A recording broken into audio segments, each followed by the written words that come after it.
on vient de vivre un épisode important, cette guerre entre Israël et le Hamas, et des roquettes, des fusées d'un côté, des ripostes ciblées de l'autre, et quelque part il n'y a rien de nouveau, parce que ce conflit est fait pour durer autant que durera le sentiment chez les uns que les autres sont venus leur voler leurs terres, etc., et que donc ils n'ont pas le droit d'exister comme peuple. Et j'ai dit dans mon livre sur la psychanalyse du conflit du Proche-Orient qu'il y aura souvent la paix, mais que ce sera entrecoupé par des moments explosifs. Ce qu'il y a d'intéressant là, c'est que, contrairement à ce que pense l'opinion française, les attaques du Hamas ont commencé 3 jours après la visite du chef du Qatar, qui a laissé 400 millions de dollars au Hamas. Ce qui veut dire qu'à nouveau, les Palestiniens sont pris comme fer de lance d'une haine intégriste et fondamentaliste et islamiste envers toute idée de souveraineté juive.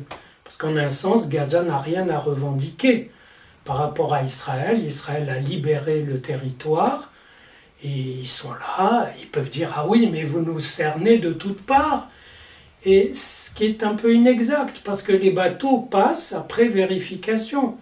On peut pas, si on laisse libre l'entrée maritime à Gaza, il y aura des fusées encore plus importantes qui viendront d'Iran. D'ailleurs, elles vont venir du Soudan, mais c'est différent.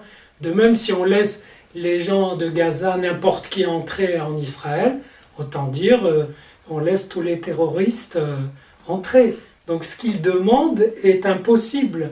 Mais en même temps, ils ne sont pas aussi enfermés que l'opinion le croit ici. Donc,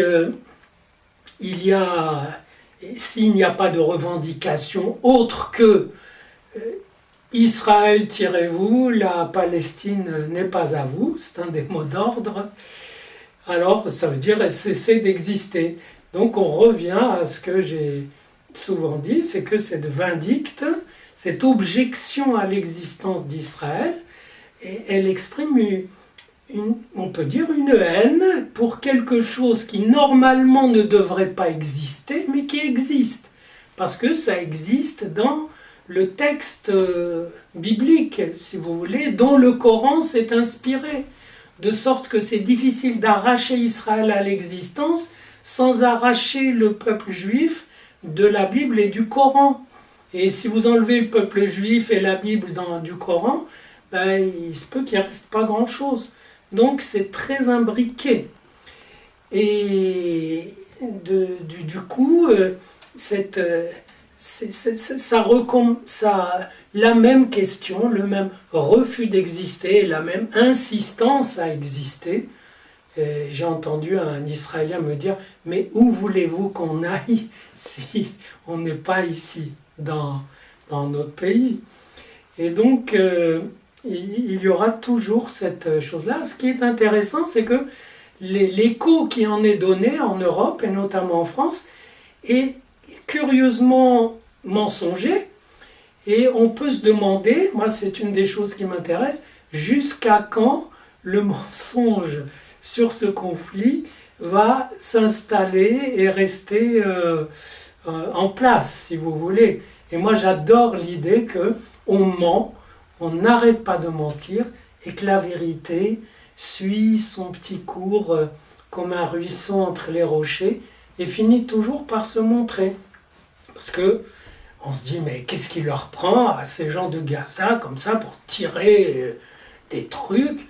Ils veulent quoi? Ils veulent le djihad, ils veulent la guerre sainte pour libérer la Palestine et récupérer non pas leurs terres, car très peu de gens savent que les terres de Palestine n'étaient pas des terres arabes avant qu'Israël existe, c'était des terres qui appartenaient à l'Empire ottoman, aux Turcs, qui ont vaincu les Arabes au des siècles avant, je ne sais pas la date exacte, et qui les ont humiliés. Et donc, il ne s'agit pas de rendre des terres aux Arabes, les Arabes n'avaient pas ces terres. C'était des terres de l'Empire turc. Donc vous voyez la confusion, et je vous dis, j'aime l'idée qu'on a beau mettre de la confusion, le filon de la vérité se passe et finit toujours par dire quelque chose.